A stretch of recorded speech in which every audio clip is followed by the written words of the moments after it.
and still you are here worshiping one person anaitwa William Samoei Ruto eti juu sijui nini anakupea.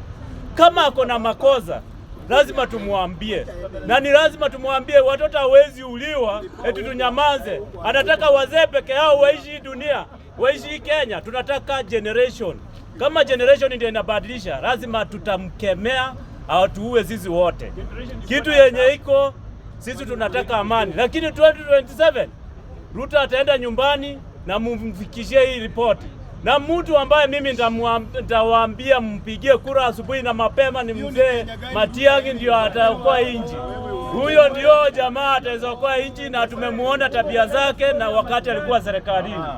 Kwa hivyo mimi nasema hivi, wale vijana ambao wamepotea, hata chifu angekuwa ndani saa hii, OCS angekuwa ndani saa hii, yule polisi amesainiwa hiyo area angekuwa amefungwa maisha.